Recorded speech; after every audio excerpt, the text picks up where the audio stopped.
Já se perguntou por que Deus decidiu enviar um dilúvio que cobriria toda a terra? Muita gente conhece a história da Arca de Noé, mas o que realmente estava acontecendo no mundo naquela época para que uma medida tão drástica fosse necessária? Vamos mergulhar fundo nessa história, que não é apenas sobre destruição, mas também sobre redenção e um novo começo. Para entender o dilúvio, precisamos voltar no tempo, muito antes de Noé sequer pensar em construir um barco. A Bíblia, no livro de Gênesis, nos dá uma janela para esse mundo antigo. Depois que Adão e Eva foram expulsos do Jardim do Éden, a humanidade começou a se multiplicar pela terra. A população cresceu, e com ela, algo sombrio também começou a crescer. Imaginem um mundo sem as leis e estruturas que temos hoje. A maldade humana se espalhou como um vírus. Gênesis capítulo 6 descreve a situação de forma bem direta. Diz que a maldade do homem se havia multiplicado na terra e que toda a imaginação dos pensamentos de seu coração era só má continuamente.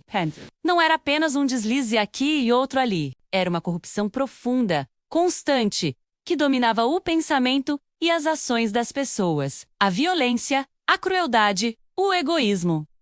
Tudo isso era a norma, não a exceção. A terra estava cheia de violência. As pessoas viviam para satisfazer seus próprios desejos, sem se importar com os outros e sem qualquer consideração por Deus. Era uma sociedade que havia se desconectado completamente de seu Criador. A situação era tão grave que a Bíblia usa uma linguagem muito forte para descrever o sentimento de Deus.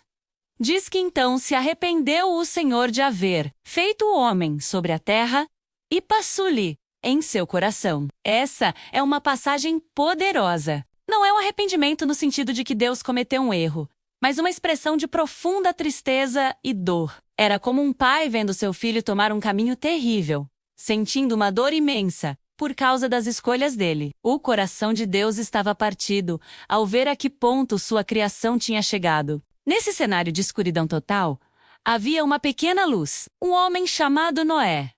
A Bíblia descreve Noé de uma forma muito especial. Noé era homem justo e perfeito em suas gerações. Noé andava com Deus. Em meio a um mundo corrupto, Noé era diferente. Ele mantinha sua integridade, sua fé e seu relacionamento com Deus. Ele não se deixou levar pela maldade ao seu redor. Ele e sua família eram como uma ilha de justiça em um oceano de depravação. E é aqui que a história do dilúvio realmente começa a tomar forma. Deus viu a situação insustentável do mundo. A criação, que ele tinha feito e chamado de muito boa, estava agora corrompida e cheia de dor. Ele decidiu que precisava agir. Era como um cirurgião que precisa remover um tumor para salvar o paciente. A decisão de enviar o dilúvio foi um ato de julgamento, sim, mas também um ato de limpeza. Era uma forma de zerar o contador, de lavar a terra daquela maldade desenfreada, para que a humanidade pudesse ter uma nova chance, um novo câmico. Então, Deus falou com Noé, o único homem que encontrou graça aos seus olhos. Ele revelou seu plano.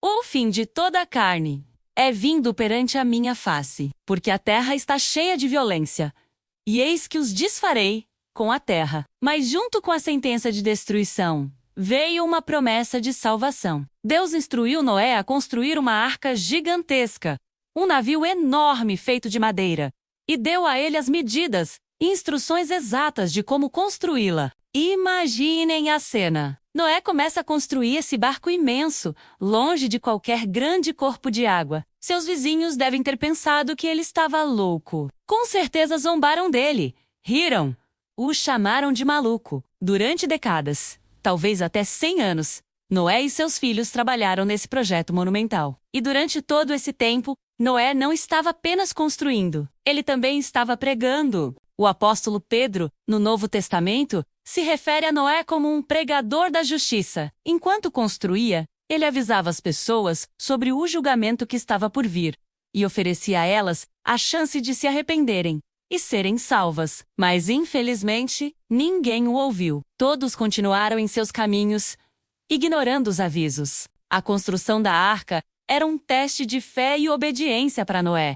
Ele nunca tinha visto chuva, muito menos um dilúvio. Mas ele confiou em Deus e obedeceu. Ele fez tudo exatamente como Deus havia ordenado. E essa obediência foi o que salvou ele e sua família. Quando a arca finalmente ficou pronta, Deus deu a próxima instrução. Noé deveria trazer para dentro da arca sua esposa, seus 3 filhos, Sem, Cam e Jafé, e as esposas deles. Além de sua família, ele deveria reunir pares de todos os animais da terra, menos os que rastejam, os que voam, os que andam, 7 pares dos animais considerados puros e 1 par dos impuros. Era um plano de resgate em escala global, não apenas para a humanidade, mas para todo o reino animal. Depois que todos estavam seguros dentro da arca, a Bíblia diz algo incrível.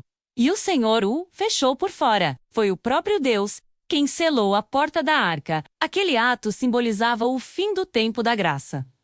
A oportunidade de arrependimento tinha acabado. A porta que oferecia salvação estava agora fechada. Então, por 7 dias, eles esperaram. E no 7º dia, começou. As fontes do grande abismo se romperam.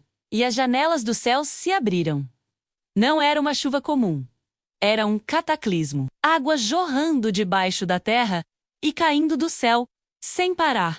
Por 40 dias e 40 noites, as águas subiram tanto que cobriram até as montanhas mais altas. Tudo o que tinha fôlego de vida na terra seca pereceu. Foi o fim daquele mundo antigo e violento. Dentro da arca, Noé e sua família estavam seguros, flutuando sobre as águas do julgamento. A mesma água que trouxe destruição para o mundo foi o meio de salvação para eles. Eles flutuaram por muitos meses, até que, finalmente, as águas começaram a baixar. E um dia, a arca repousou sobre os montes de Ararat. Quando Noé finalmente pôde sair da arca com sua família e todos os animais, a primeira coisa que ele fez foi construir um altar e oferecer um sacrifício de gratidão a Deus.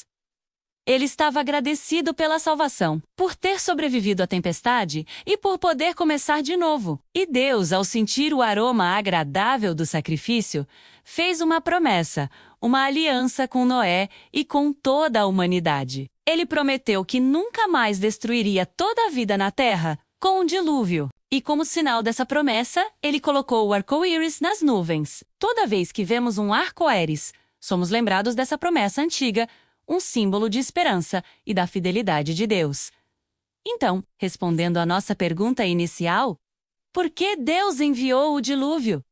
Não foi por um capricho ou um acesso de raiva, foi uma resposta dolorosa, mas necessária, ao mundo que havia se afogado em sua própria maldade. Foi um ato de julgamento contra a violência e a corrupção, mas ao mesmo tempo, foi um ato de misericórdia. Ele salvou um remanescente justo, Noé e sua família, para dar à humanidade um novo começo. A história do dilúvio nos mostra a seriedade do pecado e suas consequências, mas também revela a imensa graça de Deus, que sempre provê um caminho de salvação para aqueles que confiam nele. É uma história sobre o fim de um mundo e o começo de outro, selado com a promessa de um arco-íris. Obrigado por assistirem. Se você gostou de mergulhar nessa história conosco, não se esqueça de deixar seu like, se inscrever no canal e ativar o sininho para não perder nossos próximos vídeos. Até a próxima!